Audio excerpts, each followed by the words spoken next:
Vande Mataram students. This is Abhishek Tripathi. Welcome to the Tripathi tutorials. This is the third part of the acid, base and salt chapter, which is the second chapter of chemistry in class 10th. Students, ये class 10th में acid base and salt chapter का ये third part है. Previous दो part हम already discuss कर चुके हैं, जिसमें हम लोगों ने अबाउट एसिड बेस और उसके पीएच वैल्यूज़ वगैरह के बारे में डिस्कशन किया है. तो जिन लोगों ने हमारे प्रीवियस पार्ट को नहीं देखा है वो हमारे वीडियो के प्लेलिस्ट में जा कर के देख सकते हैं. स्टूडेंट्स, आज के सेशन में हम लोग डिस्कस करेंगे इंडिकेटर्स. इंडिकेटर्स बहुत ही इंपॉर्टेंट हैं इस चैप्टर में. इंडिकेटर्स के बारे में डिस्कशन करेंगे. कौन से इंडिकेटर्स? एसिड बेस के इंडिकेटर्स. इंडिकेटर कई तरह के होते हैं, जनरली आप अपने व्हीकल्स में भी देखते हैं. वो इंडिकेटर की हम बात नहीं कर रहे हैं, यहाँ पे हम एसिड बेस इंडिकेटर की बात कर रहे हैं. साथ ही साथ आज हम जानेंगे कि कुछ बेस स्पेशल जो सॉल्ट्स हैं उनके बारे में भी हम लोग डिस्कशन करेंगे. ठीक है, तो now let's start today session, acid base indicators. तो स्टूडेंट, जब भी हमारे दिमाग में ये बात आती है कि इंडिकेटर, तो हमारा हमेशा जो ध्यान है वो जाता कहाँ है? व्हीकल्स में. क्योंकि जनरली हम अपने डेली लाइफ में इंडिकेटर्स नाम सुनते जो हैं वो व्हीकल्स में. जो भी पर्सन व्हीकल चलाता है वो डेफिनेटली इंडिकेटर के बारे में जानता है और उसका यूज भी जानता होगा कि इंडिकेटर किस लिए होता है. तो इंडिकेटर का मतलब ही होता है किसी चीज़ को इंडिकेट करना, यानी कि बताना, इशारा करना. तो इशारा करना यानी किसी चीज़ के बारे में बताना ही इंडिकेशन कहलाता है. तो ये करता कौन है? इंडिकेटर. जैसे अपने आप व्हीकल्स में देखते हैं तो इंडिकेटर्स लगे रहते हैं. सपोज दैट आपको लेफ़्ट राइट जब टर्न होता है तो आप इंडिकेटर्स ऑन करते हैं, जिससे कि जो आपके पीछे आ रहा व्यक्ति होता है उसे पता चल जाता है कि आप लेफ़्ट की साइड में टर्न होना. तो ये उसके लिए एक इंडिकेशन हुआ, यानी कि वो आप बिना बताए, बिना बोले ही वो आपकी बातों को समझ गया. तो यही सेम चीज़ यहाँ पर भी है. हम लोग एसिड बेस इंडिकेटर, हम लोगों ने पढ़ा था प्रॉपर्टीज़ ऑफ एसिड बेस में कि प्रॉपर्टीज़ ऑफ एसिड जो होती है, एसिड जो होता है सॉर टेस्ट होता है और आपका बेस जो होता है वो बीटर टेस्ट होता है. तो हम टेस्ट करके तो बता सकते हैं कि किसी भी एसिड को और किसी भी बेस को अगर हम टेस्ट करें तो उसका टेस्ट के बेसिस पे हम बता सकते हैं कि पर्टिकुलर सोल्यूशन जो है वो एसिड है या बेस है. क्योंकि दोनों देखने में कलरलेस होते हैं, जस्ट लाइक वाटर ही दिखते हैं, चाहे वो एसिड हो बेस. तो देख करके आप नहीं बता सकते. हाँ, टेस्ट करके बता सकते हैं, लेकिन टेस्ट करने में प्रॉब्लम है कि दोनों ही कोरोसिव नेचर के होते हैं. टेस्ट करने में पता चला आपका जो टंग है वही जल गया है, या फिर आप अगर हैंड से यूज किए तो हाथ ही आपका जल गया, तो फिर आप कैसे बताएंगे? तो ये सारी चीज़ें न हो तो इसके लिए हम लोगों को नीड होती है कुछ इंडिकेटर्स की. Got it? तो हम यहाँ आप समझेंगे indicators. Acid base indicators also known as pH indicators, इनको हम पीएच इंडिकेटर्स भी कहते हैं. Are the substance which change colour with pH. ये अलग अलग पीएच वैल्यूज के साथ अलग अलग कलर को रिस्पॉन्ड करते हैं. They are usually weak acid और base which when dissolve in water dissociate slightly and form ions. तो जनरली जो आपके इंडिकेटर्स होते हैं, इंडिकेटर्स जो होते हैं वीक एसिड या फिर वीक बेस होते हैं, कि जब भी हमें चेक करना होता है तो ये वाटर में स्लाइटली डिसोसिएट हो जाते हैं और आयंस का फॉर्मेशन करते हैं, जिसके कारण जो पर्टिकुलर सब्सटेंस होता है वो कुछ स्पेसिफिक कलर शो करता है और उसी कलर के बेसिस पे हम उसे बता पाते हैं कि ये पर्टिकुलर सब्सटेंस एसिड है या बेस है. तो क्योंकि हम प्रीवियस पार्ट में ये बता चुके हैं कि पीएच स्केल के बारे में, तो जिन लोगों को पीएच स्केल के बारे में पता नहीं है वो जा कर के हमारी प्रीवियस वीडियो देख सकते हैं और समझ सकते हैं कि वहाँ पे कलर का इम्पोर्टेंस क्या होता है पीएच में. अब हम यहाँ पे कुछ कॉमन इंडिकेटर्स के बारे में जानेंगे और उनका रिस्पॉन्स देखेंगे कि वो एसिड, बेसिक और न्यूट्रल सोल्यूशन के साथ क्या चेंजेस देते हैं. ठीक है, तो बहुत ही कॉमन होता है इसमें एक जो हम लोग यूज करते हैं लिटमस. तो लिटमस सॉल्यूशन भी यूज किया जा सकता है और लिटमस पेपर भी यूज किया जा सकता है।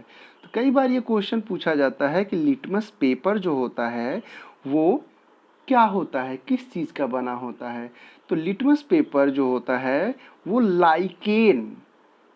लाइकेन जो होता है ये एक एल्गी होता है जो कि पाया जाता है सी में, ठीक है। तो ये एक लिविंग सब्सटेंस होता है, एल्गी होता है जो कि सी में पाया जाता है, जिसका नाम लाइकेन है, उसी के पौधे से बनाया जाता है।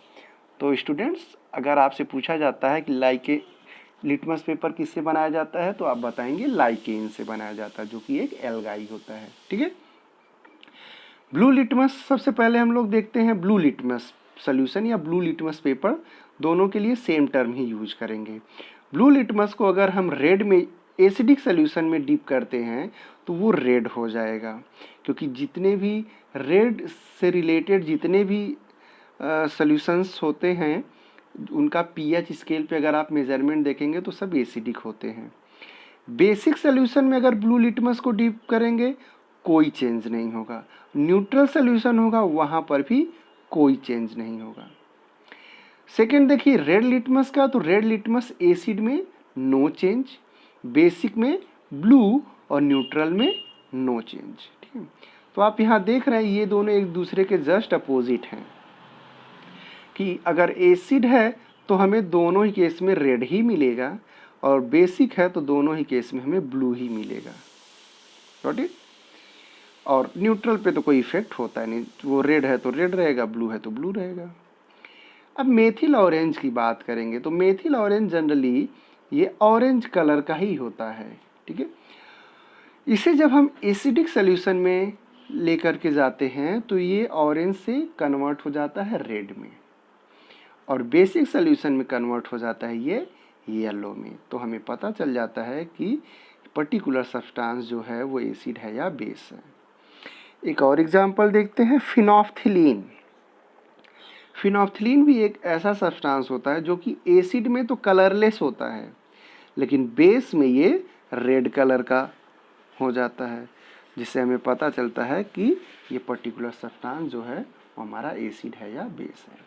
तो ये कुछ कॉमन इंडिकेटर्स हैं जिनका हम यूज करके बताते हैं कि पर्टिकुलर सब्सटेंस जो है वो एसिड है या बेस है, क्योंकि टेस्ट करके हम नहीं बता सकते, टेस्ट करने जाएंगे तो हमें नुकसान हो सकता है, इस चीज़ का आपको ध्यान रखना होगा स्टूडेंट्स। अब हम लोग डिस्कस करेंगे chemical properties of acids and chemical properties of basis.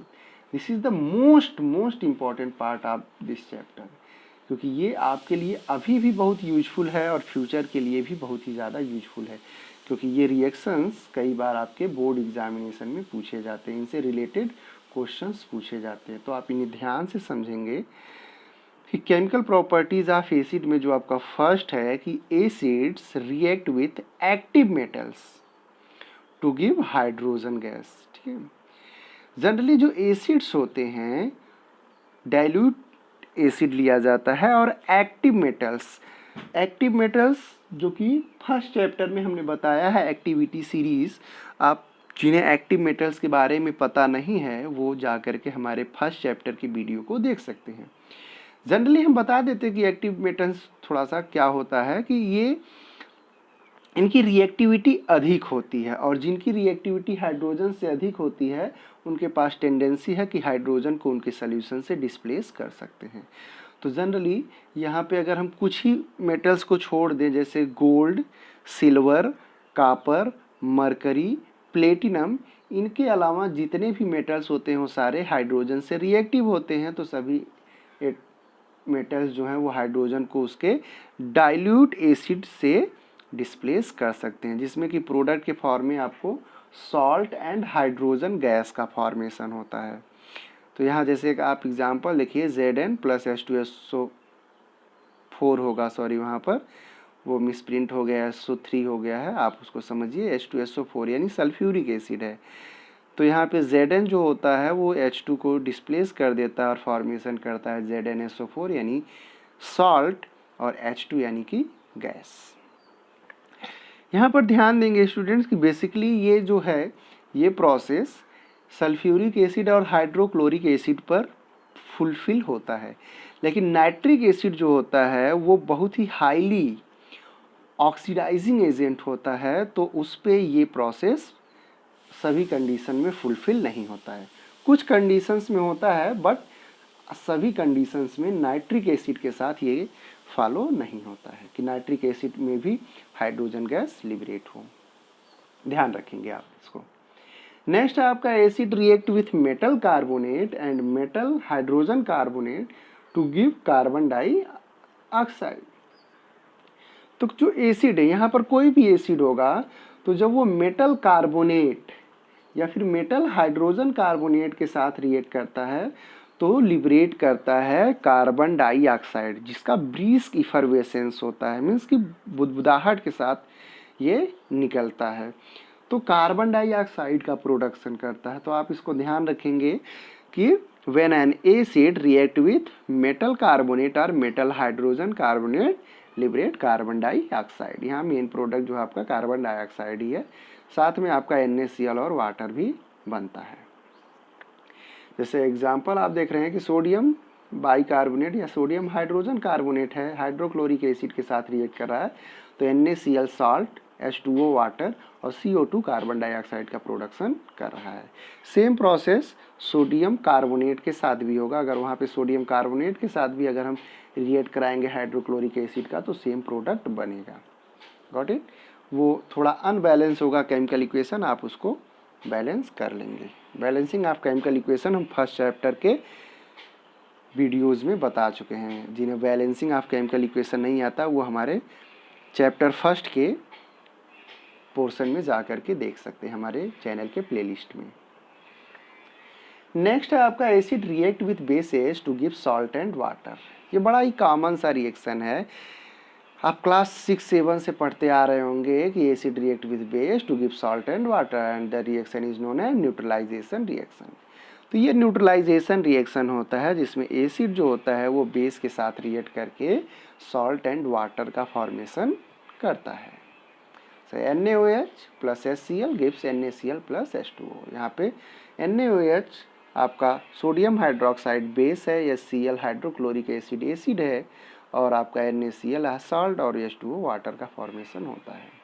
तो कोई भी एसिड किसी भी बेस के साथ जब रिएक्ट करता है तो सॉल्ट एंड वाटर का ही फॉर्मेशन करता है सभी कंडीशंस में। नेक्स्ट है आपका acid react with metal oxide to give salt and water.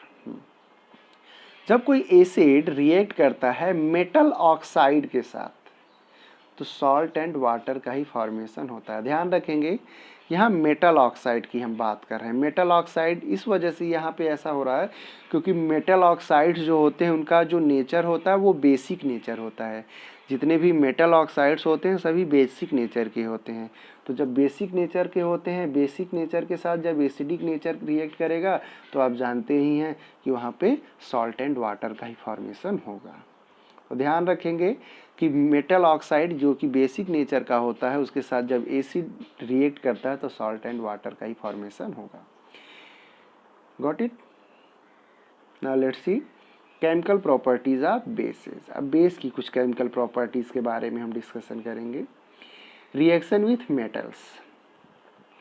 अब बेस में आप देखिए तो ऑलरेडी एक मेटल प्रेजेंट होता है। एसिड में तो केवल नॉन मेटल्स प्रेजेंट होते हैं, लेकिन बेस में एक मेटल प्रेजेंट होता है। तो यहाँ पर मेटल्स से रिएक्शन थोड़ा सा अनकन्वीनियंट होता है, इजीली नहीं हो पाता है। क्यों? आगे हम लोग देखेंगे। Certain reactive metals such as zinc, aluminium and tin react with alkali solutions on heating and hydrogen gas is evolved। ठीक है, तो यहाँ पे देखिए कुछ ही ऐसे मेटल्स हैं, सभी मेटल्स यहाँ पे रिएक्शन नहीं करते। कुछ ही ऐसे मेटल हैं जैसे जिंक है, एल्यूमिनियम है, टीन है, यही ऐसे मेटल्स हैं जो कि एल्कलीज यानी वाटर सोल्यूबल बेसिस के साथ रिएक्ट करते हैं और हाइड्रोजन गैस लिबरेट करते हैं। जैसे यहाँ एग्जाम्पल है कि sodium hydroxide react with zinc, formation होता है sodium zincate plus hydrogen gas. तो यहाँ पे आप ध्यान रखेंगे कि केवल जिंक, एल्यूमिनियम और टीन के साथ ही प्रोसेस पॉसिबल है, अदरवाइज नहीं होता है ये। नेक्स्ट है आपका वही रिएक्शन विथ एसिड। तो base react with acid to form salt and water. Previous जो एसिड की प्रॉपर्टी वही यहाँ पे बेस की भी प्रॉपर्टी है। जैसे एसिड बेस के साथ रिएक्ट करके सॉल्ट वाटर बनाता है, उसी तरीके से बेस भी जो होता है वो आपका एसिड के साथ रिएक्ट करके सॉल्ट एंड वाटर ही बनाता है। और इस प्रोसेस को हम क्या बोलते हैं? Neutralisation reaction. Got it? Third one is reaction with non metallic oxide. Acid में हम लोगों ने देखा कि एसिड रिएक्ट कर रहा था मेटेलिक ऑक्साइड के साथ, लेकिन यहाँ पर ये नॉन मेटेलिक ऑक्साइड के साथ रिएक्शन होता है। नॉन मेटेलिक ऑक्साइड के साथ रिएक्शन क्यों? क्योंकि हमने अभी बताया कि metallic oxides are basic in nature and non metallic oxides are acidic in nature. ठीक है, तो वहाँ पे मेटेलिक ऑक्साइड था, बेसिक नेचर का था, तो एसिड रिएक्ट कर रहा था, सॉल्ट वाटर बना रहा था। यहाँ पर बेस जो है वो नॉन मेटेलिक ऑक्साइड जो कि एसिडिक नेचर का होता है उसके साथ रिएक्ट करता है, तो सॉल्ट एंड वाटर का ही फॉर्मेशन होता है। तो स्टूडेंट्स, ये थे केमिकल प्रॉपर्टीज़ ऑफ बेसिस। हम लोगों ने इंडिकेटर्स के बारे में जाना और chemical properties of acid and chemical properties of basis के बारे में डिस्कस किया। अब हम देखेंगे सॉल्ट्स के बारे में। तो सबसे पहले हम जानें कि सॉल्ट होते क्या हैं। Salts form by the combination of acid and base through neutralisation reaction. यानी हम कह सकते हैं कि salts are the product of the neutralisation reaction. Salts जो होते हैं वो प्रोडक्ट होते हैं किसके? न्यूट्रलाइजेशन रिएक्शन के। जब कोई एसिड बेस के साथ रिएक्ट करता है तो फॉर्मेशन होता है सॉल्ट एंड वाटर का। ठीक, और इस प्रोसेस को ही हम लोग कहते हैं न्यूट्रलाइजेशन रिएक्शन। कुछ बातें यहाँ पर हमें ध्यान रखनी है कि the acidic and basic nature of salt depends on the acid and base combined in neutralisation reaction. यहाँ पर इस बात का भी हमें ध्यान रखना है, ये बहुत इंपॉर्टेंट बात है कि जो एसिड और बेस रिएक्ट करते हैं, हम ये जानते हैं न्यूट्रलाइजेशन रिएक्शन होगा, बट यहाँ पर क्या हमें ध्यान रखना है कि यहाँ पर स्ट्रॉन्ग एसिड जब स्ट्रॉन्ग बेस के साथ रिएक्ट करता है तभी कंप्लीट न्यूट्रलाइजेशन होता है। एक बार फिर से हम रिपीट करते हैं, ध्यान दीजिएगा। स्ट्रॉन्ग एसिड स्ट्रॉन्ग बेस के साथ रिएक्ट करे तो कंप्लीट न्यूट्रलाइजेशन होगा। वीक एसिड वीक बेस के साथ रिएक्ट करे तो कंप्लीट न्यूट्रलाइजेशन, यानी कि दोनों स्ट्रांग हैं या फिर दोनों वीक हैं तब तो कंप्लीट न्यूट्रलाइजेशन होता है। लेकिन अगर उसमें एक स्ट्रांग हुआ और दूसरा वीक हुआ तो कंप्लीट न्यूट्रलाइजेशन रिएक्शन नहीं होता। हालांकि प्रोडक्ट हमारा सॉल्ट एंड वाटर बनेगा, लेकिन उसको आप कंप्लीट न्यूट्रलाइजेशन नहीं कह सकते हैं। इस चीज़ को आपको ध्यान देना है। इसी कारण जो हमारे सॉल्ट्स होते हैं वो भी अलग अलग टाइप्स के होते हैं। कुछ न्यूट्रल सॉल्ट होते हैं, कुछ एसिडिक सॉल्ट होते हैं, कुछ बेसिक सॉल्ट भी होते हैं। ठीक है, यहाँ पर एक चीज़ और आपको ध्यान देना है कि कभी भी जब सॉल्ट का फॉर्मेशन होता है तो सॉल्ट जो होता है उसमें डेफिनेटली दो पार्ट्स होते हैं। एक पॉजिटिव पार्ट होता है और एक निगेटिव पार्ट होता है, यानी एक कैटायन होता है और एक एनायन। तो फार्मूला राइट करने के रूल के अकॉर्डिंग पहले हम लोग पॉजिटिव पार्ट यानी कैटायन को लिखते हैं, देन आफ्टर एनायन यानी कि निगेटिव पार्ट। तो किसी भी सॉल्ट में जो पॉजिटिव पार्ट होता है always comes from base and negative part always comes from acid. ध्यान रखना है आपको कि किसी भी सॉल्ट में जो दो पार्ट हैं पॉजिटिव और निगेटिव, तो पॉजिटिव पार्ट हमेशा बेस से लिया जाता है और निगेटिव पार्ट हमेशा एसिड से लिया जाता है। The most common salt is sodium chloride or table salt which forms by the combination of sodium hydroxide and hydrochloric acid।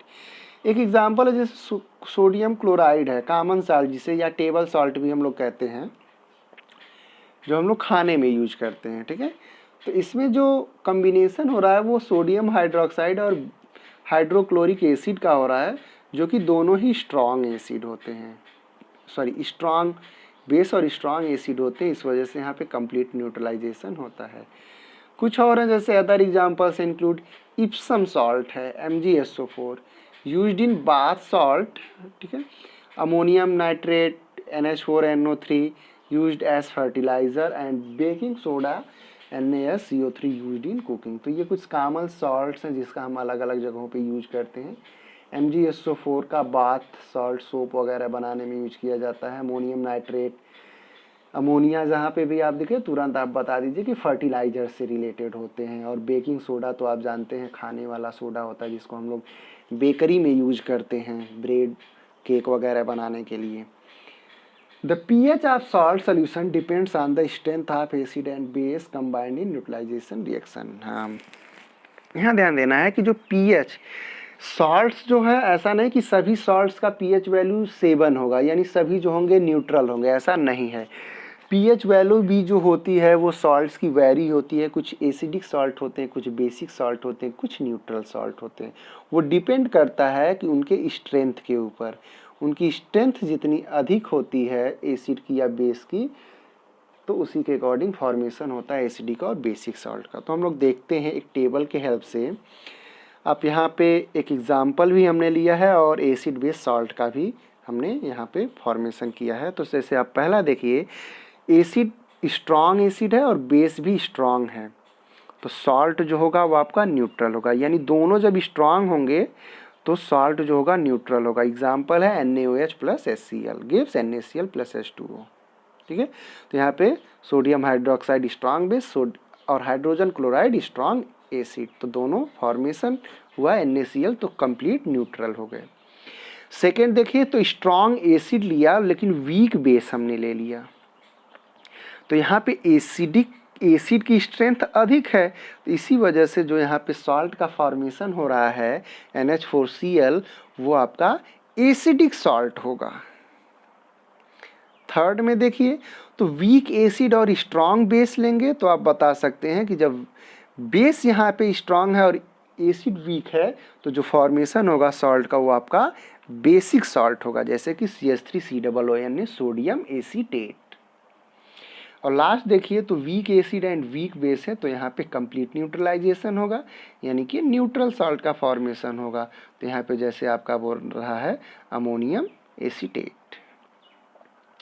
तो स्टूडेंट्स, ये कुछ हम लोगों ने सॉल्ट्स के भी बारे में जाना, और इस चैप्टर में अभी एक और पार्ट है जिसमें हम इम्पॉर्टेंट सॉल्ट्स के बारे में जानेंगे। ठीक है, जहाँ से मैक्सिमम क्वेश्चन कवर होते हैं आपके एग्जामिनेशन में। तो नेक्स्ट वीडियो को आप हमारे देखना न भूलें। उसके लिए आपको हमारे चैनल को सब्सक्राइब करना होगा, तो जिससे कि आगे की वीडियोस की नोटिफिकेशन आपको मिल जाएंगी। सब्सक्राइब करने के बाद बेल आइकन भी ज़रूर दबाएं, जिससे कि आपको नोटिफिकेशन सबसे पहले मिले। तो स्टूडेंट्स, आई होप कि आपको सेशन समझ में आ रहा होगा। अगर समझ में आ रहा होगा तो हमारे चैनल को सब्सक्राइब कीजिए, लाइक कीजिए, शेयर कीजिए। इसी के साथ अगर आप चाहते हैं कि हमारे एक्सप्लेनेशन पार्ट का PDF भी आप प्राप्त करना चाहते हैं, तो हमारे टेलीग्राम चैनल त्रिपाठी ट्यूटोरियल से प्राप्त कर सकते हैं।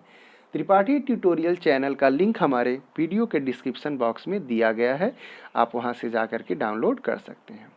Thank you students, have a nice day.